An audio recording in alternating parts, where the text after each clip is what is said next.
Good morning and welcome to the Daily Light Devotion. I hope all of you have had a wonderful Wednesday and looking forward to today.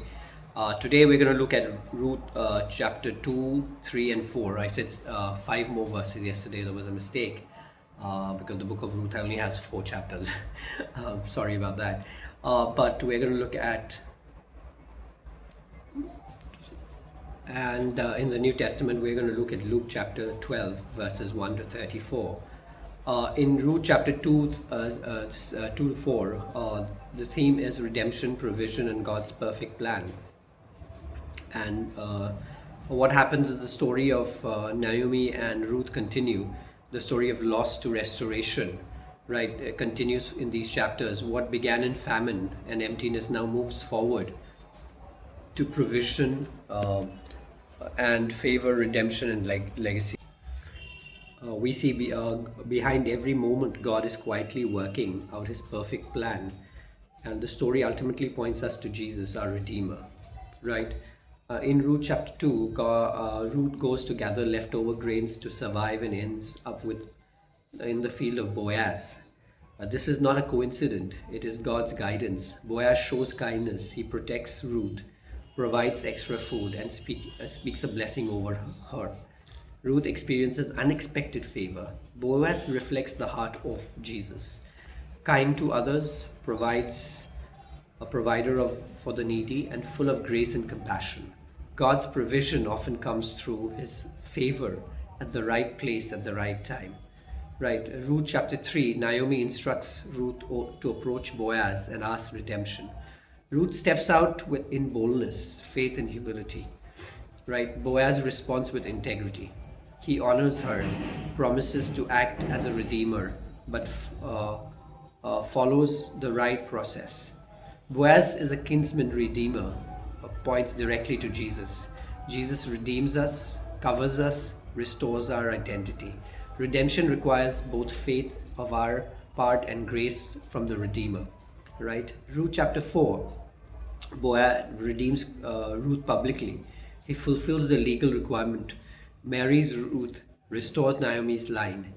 The story ends with a powerful outcome. Ruth becomes a part of the lineage of King David and ultimately Jesus. What started in the loss ends in legacy.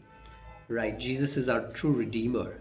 He pays the price of our salvation. He restores what was lost and He gives us a new future. God can turn the lowest moment into a legacy of blessing. So what are some of the key takeaways? God is always working behind the scenes. His provision often come through people in favor. Jesus is our true Redeemer. God can turn loss into restoration and legacy. So moving over to the new chapter, Luke chapter 12, verses 1 to 34. We see the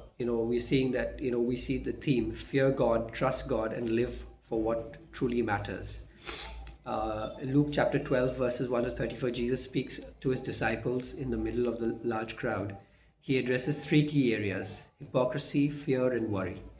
Jesus calls us to live with right priorities, not controlled by people, possession, and anxiety, but by trust in God. Right, Luke chapter 12, verses 1 to 12, Jesus begins with strong warning. Beware of the leaven of the Pharisees, which is hypocrisy. He teaches nothing hidden will remain hidden. Fear God, not people.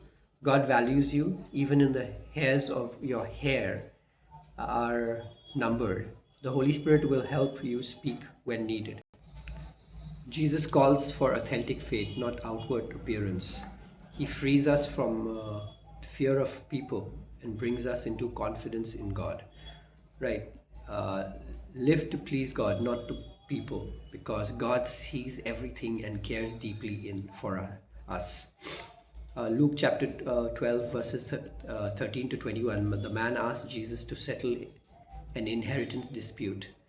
Jesus responds with a warning about greed and tells a parable. A rich man stores up wealth for himself. He plans for a comfortable future, but his life ends suddenly. God calls him a fool because he was rich in possession, but not towards God. Right? Jesus teaches us that life is not about accumulation, but relationship with God. Earthly wealth is temporary, but spiritually riches are eternal. Don't live just to gain things, live to be rich towards. Uh, and verses 22-34, do not, Jesus tells his disciple, do not worry about food or clothing. Look at the ravens and lilies. God provides for them. You are far more valuable. He shifts the focus, seek the kingdom, and these things will be added to you. And concludes, where you what you treasure, there your heart will also be. Right? Jesus reveals God as a faithful provider. He invites us to live free from anxiety by trusting him fully. When we prioritize God's kingdom, right, he takes care of our needs. So what are some of the key takeaways? Live with sincerity, avoid hypocrisy, fear God, not people. Live life is more than possession. Trust God instead of worrying. What you value most shapes your heart. Luke chapter 12 calls us to be, these verses 1 to 34 call us to a different way of living. Not fearful, but faithful. Not greedy, but God centered. Not anxious, but trusting. Jesus invites us to live with eternal perspective. The question is, where is your treasure? And is your heart aligned with God?